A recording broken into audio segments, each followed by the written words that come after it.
Hello everyone, मैं मीनाक्षी बजाज एक बार फिर आप सबका वेलकम करती हूँ अपने चैनल पर। मुझे उम्मीद है कि आप मेरे साथ जुड़ चुके हैं और रेगुलरली सारे वीडियो लेक्चर्स को बहुत ध्यान से सुन रहे हैं।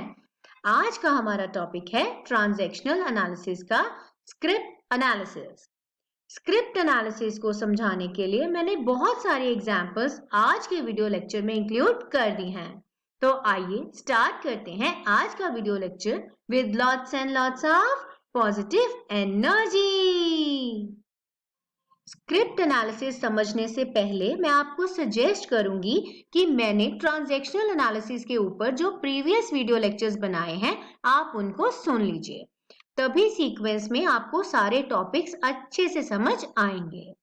चैनल को भी सब्सक्राइब कर लीजिए ताकि आपको टाइमली इंफॉर्मेशन मिल जाए नए वीडियो लेक्चर की।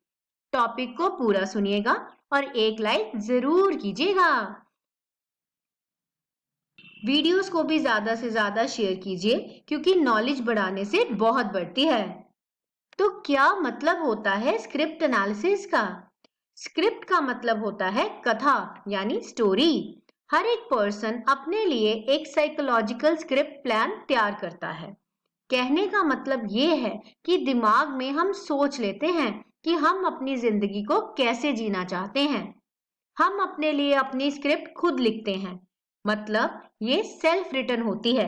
और जो हम अपने लिए सोचते हैं सारी जिंदगी हम उसी को जीते रहते हैं, मतलब अपने सपनों को रियलिटी में बदलने की कोशिश करते रहते हैं। स्क्रिप्ट होता है प्लान्स। जिंदगी में हम पॉजिटिव प्लान्स भी बनाते हैं कि ये काम मैं करना चाहती हूँ। नेगेटिव प्लान्स भी बनाते हैं कि ये काम मैंने नहीं करना। और कुछ प्लान्स सर्कुलर्स होते हैं। सर्कुलर का मतलब है बार बार, जो रेपिटेशन में हम जिंदगी में कई बार उन कामों को करते हैं। यहाँ पर हमें ये समझ आया कि ये एक प्री कॉन्शियस लाइफ प्लान है, सोचा समझा जिंदगी जीने का तरीका। स्क्रिप्ट एनालिसिस को समझने के लिए हम एरिक की डेफिनेशन सीख लेते हैं। डेफिनेशन कहती है कि स्क्रिप्ट एक ऑनगोइंग प्रोग्राम है, हमेशा चलते रहने वाला जिंदगी का एक तरीका, जो कि हम अपने बचपन में ही सोच लेते हैं। बचपन में हमारे ऊपर पेरेंट्स का बहुत अच्छा खासा असर होता है। वही असर हमारे बिहेवियर को बनाता है। आगे चलते हैं, जब हम बड़े होते हैं तो यही बिहेवियर हमारा एक बहुत इंपॉर्टेंट एस्पेक्ट बन जाता है। इसी बिहेवियर के तहत हम लोगों से ट्रांजैक्शंस मतलब बातचीत करते हैं। डेफिनेशन की मदद से हमें तीन बातें क्लियर हुई। पहली बात तो ये कि स्क्रिप्ट एनालिसिस का काम बचपन से ही शुरू हो जाता है। जैसे जैसे समय बीतता है, बचपन से हम बड़े होते हैं, बहुत सारे एक्सपीरियंस उसमें ऐड होते जाते हैं और स्क्रिप्ट बेहतर से बेहतर होती जाती है। तीसरा पॉइंट ये है कि जिंदगी के एक्सपीरियंस हमें बहुत कुछ सिखाते हैं और यही एक्सपीरियंस हैं जो हमारी स्क्रिप्ट को और नई दिशा की तरफ लेके जाते हैं। अगर आपने मेरे चैनल को सब्सक्राइब कर रखा है तो आपने देखा होगा कि मैंने मैकक्लेलैंड का मोटिवेशन के ऊपर एक वीडियो लेक्चर बनाया था, जिसमें ह्यूमन नीड्स को डिस्कस किया था। उसका भी इसके साथ थोड़ा बहुत रिलेशन है। मैकक्लेलैंड ने ये बोला था कि जो लोग अचीवमेंट ओरिएंटेड होते हैं वो अपनी जिंदगी की स्क्रिप्ट बनाते हैं दूसरों की सक्सेस स्टोरीज को पढ़ते हुए। जैसे मान लीजिए जिंदगी में आप किसी को देखते हैं कि अरे वाह, इसने तो बहुत तरक्की करी, उसकी तरक्की की कहानी पढ़ते हैं और उसी तरीके से अपनी जिंदगी में भी कोशिश करते हैं वैसा बनने की। दूसरे होते हैं पार ओरिएंटेड पर्संस। ये लोग दूसरों के रिस्क पर ली गई स्टोरीज को पढ़ते हैं कि किस तरीके से लोगों ने मुश्किलों को पीछे छोड़ते हुए जिंदगी में सक्सेस हासिल किया। तो हर एक इंसान अपनी जिंदगी की कहानी लिखता है ढेर सारे एक्सपीरियंस को देखते हुए। जब एक इंडिविजुअल अपने लिए स्क्रिप्ट एनालिसिस करता है, अपनी जिंदगी की कहानी लिखता है, उस समय कई सारी चीजों का उसके ऊपर असर होता है। सबसे पहली होती है मॉडलिंग। इसे स्क्रिप्ट मैसेजेस भी बोला जाता है। मॉडलिंग का मतलब होता है जब हम किसी को देखते हैं, परसीव करते हैं और उसके जैसा बनने की कोशिश करते हैं। जिस तरीके से एक बच्चा अपने माँ बाप के बिहेवियर को देखता है, जब बड़े हो जाते हैं, जॉब में जाते हैं, अपने कलीग्स के बिहेवियर को देखते हैं, जिसका बिहेवियर अच्छा लगता है हम वैसा ही बनने की कोशिश करते हैं। दूसरा स्क्रिप्ट मैसेज है एट्रीब्यूशंस। इसका मतलब होता है कि जो हमें जिंदगी में बताया गया, हमारे साथ रिलेटेड लोग हमें कई बार बताते हैं कि तुम तो ऐसे ही हो।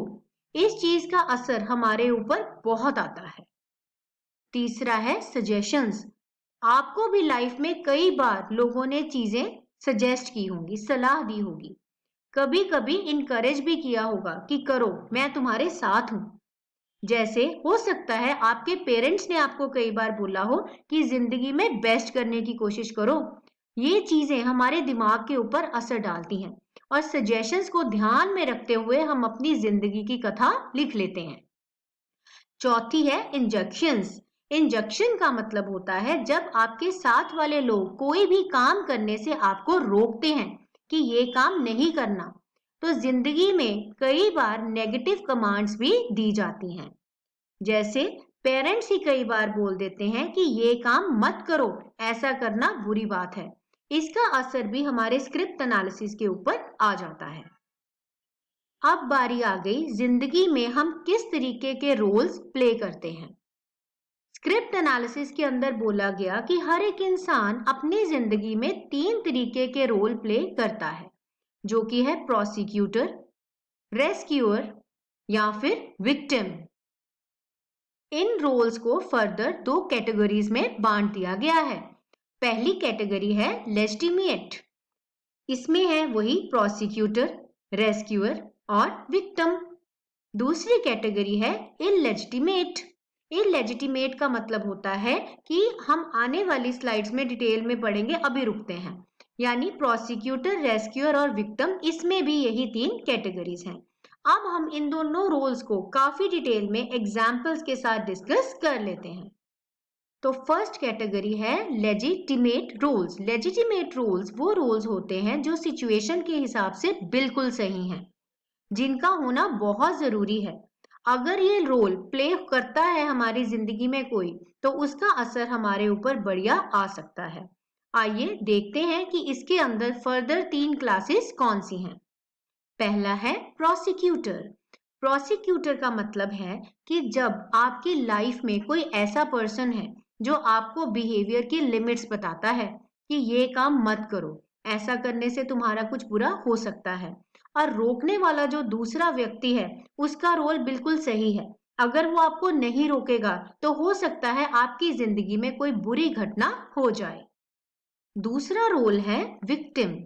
विक्टिम का मतलब होता है कि जब आपकी जिंदगी में कोई ऐसा पर्सन हुआ जिसने आपको आपका सही काम होते हुए भी मना कर दिया, आपको अपॉर्चुनिटी नहीं दी, तो आप बन गए विक्टिम।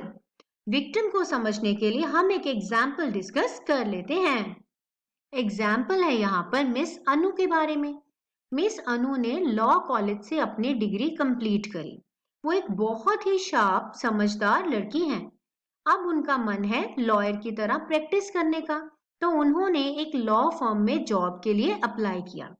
अब जब वो लॉ फर्म में जाती हैं, तो जो उनकी इंटरव्यू ले रहा है, वो बॉस मन में सोचता है कि लड़कियां कहाँ से प्रेशर हैंडल करेंगी कोर्ट का, लड़कियों के बस की बात नहीं है, और उन्हें रिफ्यूज कर देते हैं कि नहीं, हम आपको काम पे नहीं रख सकते। मिस अनु सोचती हैं कि आप मुझे रिजेक्ट क्यों कर रहे हैं, मैंने तो हर एक सवाल का अच्छे से जवाब दिया है। अब यहाँ पर ध्यान से समझिए, जो मिस अनु है वो क्या बन गई, विक्टिम। विक्टिम का मतलब होता है शिकार, सिचुएशन का मोहरा बन गई वो। काबिलियत होते हुए भी उन्हें मना कर दिया गया। तो ये था दूसरा रोल विक्टिम का। तो माय डियर लर्नर्स, अगर एग्जाम्पल की मदद से आपको टॉपिक अच्छे से समझ आ रहा है तो एक लाइक जरूर कीजिए, चैनल को भी सब्सक्राइब कर ही लीजिए। तीसरा रोल है रेस्क्यूअर का। रेस्क्यूअर का मतलब होता है मदद करने वाला पर्सन। लाइफ में जो लोग मददगार का रोल प्ले करते हैं, उन लोगों को बोला जाता है रेस्क्यूअर। दूसरे हैं इलेजिटिमेट रोल्स। इलेजिटिमेट रोल्स का मतलब है ये वो लोग होते हैं जो जिंदगी में मुखौटा डाल के रखते हैं, दिल में कुछ और होते हैं और दिखाते कुछ और ही हैं। जिंदगी में ढेर सारी मैनिपुलेशंस करते हैं। चलिए देखते हैं इलेजिटिमेट रोल वाले लोग कैसे बिहेव करते हैं। आगे कैटेगरीज बिल्कुल सेम है, प्रोसिक्यूटर, विक्टिम और रेस्क्यूअर। तो इलेजिटिमेट रोल में जो प्रोसिक्यूटर होगा ये वो पर्सन होगा जो जिंदगी में दूसरों के लिए बिहेवियर की लिमिट्स बनाएगा जिनकी बिल्कुल भी जरूरत नहीं है। तो कैसे होते हैं ये लोग, चलिए एक एग्जाम्पल की मदद से सीख लेते हैं। एग्जाम्पल है यहाँ पर मिस्टर मोहित के बारे में। वो एक कंपनी में मैनेजर हैं। कभी भी किसी की फीलिंग्स की परवाह नहीं करते। उन्हें बहुत मजा आता है जब कोई उनकी बातों से परेशान होता है, दुखी होता है। यहाँ पर देखिए क्या कर रहे हैं। ऑफिस में दो जूनियर्स हैं। उन्हें कहते हैं किस तरह के कपड़े डाल के आई हो, काम पे आई हो कि फैशन शो अटेंड करने आई हो। अब यहाँ पर मिस्टर रोहित जो रोल प्ले कर रहे हैं वो है एक प्रोसिक्यूटर का, लेकिन वो एक इलेजिटिमेट प्रोसिक्यूटर हैं क्योंकि वो जो कपड़ों के लिए लिमिट्स बना रहे हैं, ऐसी लिमिट बनाने का हक उन्हें किसी ने नहीं दिया। जो इस तरह के लोग होते हैं उन्हें दूसरों को ह्यूमिलेट करना, सबके बीच में बेइज्जती करना बहुत मजा आता है और ऐसे शब्दों का यूज करते हैं कि दूसरे को बहुत ही ज्यादा दुख हो। तो माय डियर लर्नर्स, अगर आपको एग्जाम्पल से टॉपिक अच्छे से समझ आया है तो भूलिएगा नहीं, लाइक, शेयर एंड सब्सक्राइब। दूसरी कैटेगरी है विक्टिम की। जैसे कि हमने लेजिटिमेट में पढ़ा था कि विक्टिम वो है जिसको एक अपॉर्चुनिटी देने से मना कर दिया गया, लेकिन इन लेजिटिमेट में ऐसा कुछ नहीं हुआ। जानबूझकर किसी ने इल्जाम लगाया दूसरे के ऊपर। गलती अपनी थी लेकिन उस गलती का इल्जाम दूसरे के ऊपर डालकर वो विक्टिम का रोल प्ले करने लग गया। तीसरे हैं रेस्क्यूअर्स। रेस्क्यूअर यहाँ पर वो पर्सन है जो आपको ये दिखाता है कि मैं तुम्हारी मदद करता हूँ, लेकिन असल में कोई मदद करने का इरादा उसका नहीं है। कैसे होते हैं रेस्क्यूअर, हम एक एग्जाम्पल की मदद से समझ लेते हैं। एग्जाम्पल है मिस्टर सुरजीत के बारे में, जो कि मिडिल मैनेजमेंट में है। बहुत ही मैन्युपुलेटिव पर्सन है। दूसरों को ये दिखाते हैं कि मैं तुम्हारी मदद करता हूँ, बट दिल में कुछ और ही है। अब यहाँ पर वो मिस्टर रमन के साथ बातचीत कर रहे हैं। इस बातचीत में मिस्टर रमन को ये लगता है कि ये मेरे मददगार हैं और उनसे सलाह लेने पहुंच गए। उन्हें कहते हैं कि मेरे दिमाग में एक बहुत अच्छा आइडिया है, कल टॉप मैनेजमेंट की मीटिंग है, मैं अपना आइडिया बोलूं। आगे से उन्हें मिस्टर सुरजीत राय देते हैं कि नहीं नहीं, बिल्कुल अपना आइडिया मत बताना, बॉस को अगर अच्छा ना लगा तो काम से ही निकाल देगा। यहाँ पर मिस्टर सुरजीत अपने दिमाग में सोचते हैं कि मजा आ गया, मैंने तो इसका ब्रेन वॉश कर दिया, अब ये अपना आइडिया कभी नहीं बोलेगा, पीछे ही रह जाएगा, कोई प्रमोशन नहीं मिलने वाला इसे। इस तरीके से जो ये लोग होते हैं ये अपनी बुरी भावनाएं छिपा लेते हैं और दूसरों को मैन्युपुलेट करते हैं, अपनी असली नेचर कभी भी नहीं दिखाते। तो माय डियर लर्नर्स, टॉपिक को एग्जाम्पल की मदद से अच्छे से समझ आ गया होगा मुझे उम्मीद है। तो भूलिएगा नहीं, एक लाइक जरूर कीजिएगा, चैनल को भी सब्सक्राइब कर ही लीजिए और ज्यादा से ज्यादा लेक्चर्स को शेयर भी जरूर कीजिएगा। अब बारी आ गई कंक्लूजन की। तो स्क्रिप्ट एनालिसिस समझने के बाद हम इस कंक्लूजन पर पहुंचे कि हर एक इंसान अपने लिए एक कहानी जरूर लिखता है जिंदगी की, लेकिन हमेशा कहते हैं ना, जैसा सोचो वैसे नहीं होता। मतलब ये पार्शली प्रोग्राम्ड है, कुछ कुछ तो वैसा होता है और कुछ कुछ हमारे हाथ में नहीं होता। हर एक इंडिविजुअल अपना बिहेवियर इसी कहानी के ऊपर बेस्ड रखता है। तो जब लोग एक दूसरे से बात करते हैं उसके पीछे बहुत बड़ा हाथ होता है स्क्रिप्ट का। इसके साथ ही हमारा ये टॉपिक कंप्लीट हुआ। हम मिलेंगे बहुत जल्द एक नए वीडियो लेक्चर के साथ। तो मैं मीनाक्षी बजाज एक बार फिर आप सबको विश करती हूँ ऑल द बेस्ट। मिलते हैं बहुत जल्द।